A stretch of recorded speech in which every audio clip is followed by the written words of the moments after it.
In the ancient region of East African continent, the green hills and plains were peaceful, and even if in dry season, all human communities lived peacefully, all living together across generations, elders, parents, children and grandchildren, all alive at once, enjoying the daily routines of life. Children played with curved-wooded toys, laughing as they played. Elders shared stories under acacia trees, families working together. People walked freely with genuine smiles. Father, son, and daughter-in-law conversed happily. They had joyful expressions and shared jokes. Everything felt eternal and harmonious. The land was lush green and timeless. People smiled, laughed, and walked freely under a vast blue sky. The atmosphere felt eternal, calm, and harmonious. Open landscape with sundowners felt eternal. The elderly sat and were happily visited like gentle wind.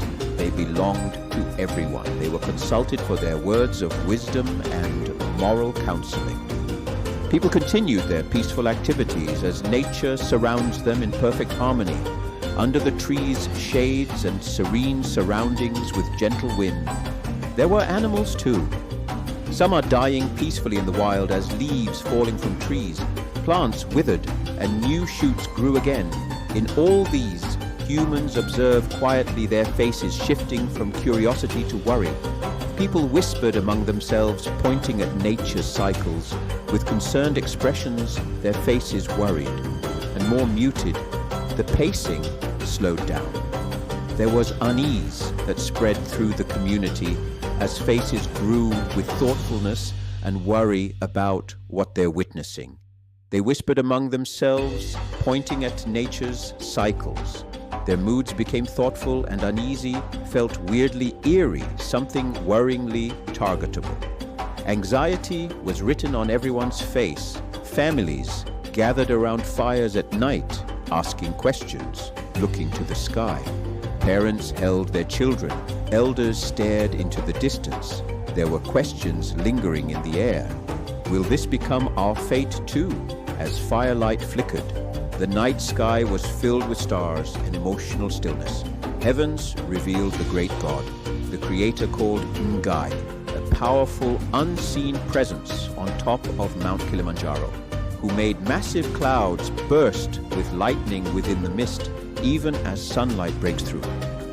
Ngai was represented as radiant light and thunderous calm, not a human figure. He watched the earth below with compassion and extended his spiritual tone. From the mountain peak to the clouds, he acted with love. He sent a chameleon down the mountain, a colorful chameleon, to tell the people, the Great Ngai has said that humans will not die like the rest of animals. The chameleon began his journey across the rocks, grasslands, and villages. He moved slowly and deliberately, repeating the message quietly to himself. The Great Ngai has said that humans will not die like the rest. His colors blend with natural colors. His eyes were focused and his feet were moving slowly. There was hope in the air while Ngai observed the earth again. The villages had many people, endless generations were straining the natural resources, and Ngai's mood shifted. He realized the imbalance that would come without death, so he summoned an eagle to come immediately. The eagle took to the air in a flash of light and wind. It was urgent and decisive. The eagle was a powerful and fast bird. He flew rapidly across the African plains, across African savannas, across African rivers, forests, and villages. The eagle moved with speed and purpose, contrasting sharply with the slow chameleon, who was very tired then. The chameleon finally reached the human village. People gather around him expectantly. He looked tired and nervous, and silence fell close to his mouth as he tried to speak. No sound came from his mouth. People were waiting eagerly with anxious faces.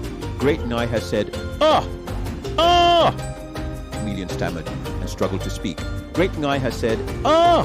Ah!" The crowd waited in confusion. The moment stretched painfully. Everyone was nervous. Anticipation turned to uneasiness. Suddenly the bird descended dramatically from the sky strongly flapping the wings, dust rising. The bird spoke clearly and loudly, delivering Ngai's final message. But humans shall die and never return. The announcement felt final and irreversible. It was a sorrowful moment. Chameleon froze in regret as the people absorbed the message. Their faces shifted from hope to shock and sorrow. Chameleon lowered his head, knowing he arrived too late. The whole village felt sad. Human aging accelerated and elders passed on peacefully while children grew into adults.